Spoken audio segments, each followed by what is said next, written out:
साथियों, अस्सलाम वालेकुम रहमतुल्लाहि व बरकातुहू।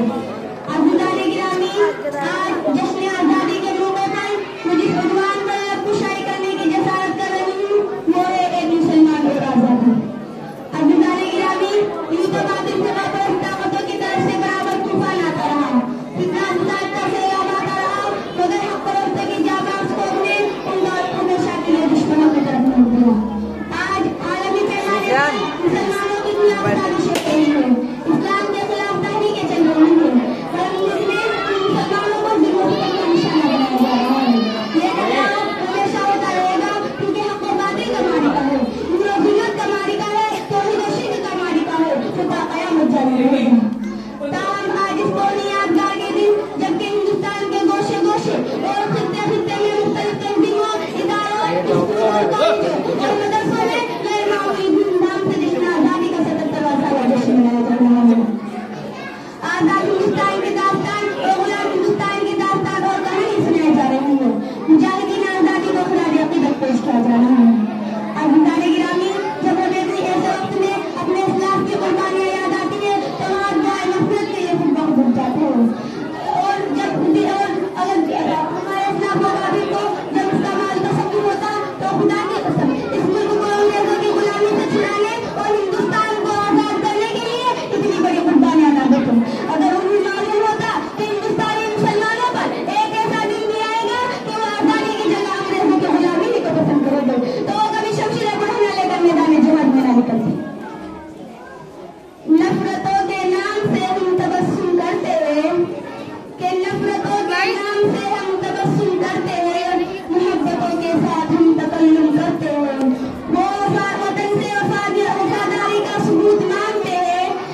कि हिंदुस्तान को आजादी से मुसलमानों ने सरफराज की।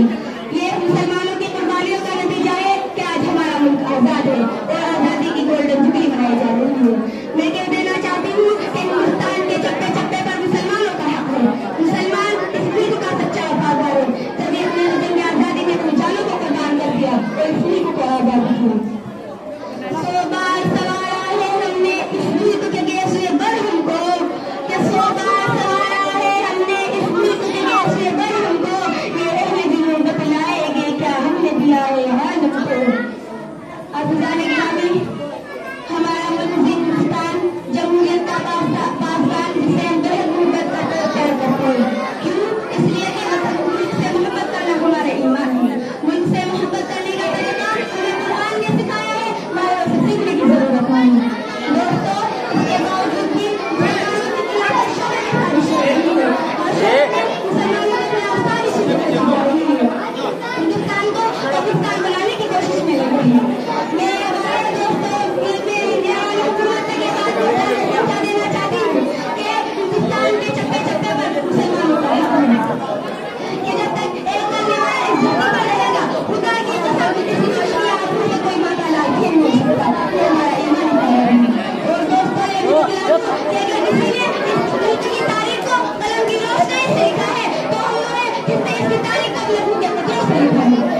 दोस्तों, हम इस मुल्क के हिस्सेदार है, किराएदार नहीं है। इसलिए मैं हुकूमत के बात पहुंचा देना चाहती हूँ कि अगर वो इस मुल्क की हिफाजत चाहते हैं, तरक्की चाहते हैं, तो हिंदुस्तान को वो हुकूमत जमहूरियत की आइन से मिलना चाहिए, तभी जाकर हमारा मुल्क ही आजाद हो सकता है, आबाद हो सकता है। हमें एक एकता अगर इस हिंदुस्तान में रहना पड़ेगा, तभी ये मुल्क हमारा आबाद होगा और तरक्की करेगा। और इस मुल्क पर अगर हम एकता रहकर इस मुल्क में रहेंगे तो खुदा के कसम इस मुल्क की आबरू पर कोई आँच नहीं आ सकती। तुझे मुबारक हो हुक्मरानी, मुखालिफत भी हम ना करेंगे। तुझे मुबारक हो हुक्मरानी, मुखालिफत भी हम ना करेंगे। अगर शरीयत पे हाथ डाला न तुम रहोगे न हम रहेंगे। जब हम मर जाए तो हमारी अलग पहचान लिख देना, कि जब हम मर जाए तो हमारी अलग पहचान लिख देना, तो उनसे हमारी पहचान पे हिंदुस्तान लिख देना। बहुत बढ़िया भाई, बहुत बढ़िया भाई हकीम जी।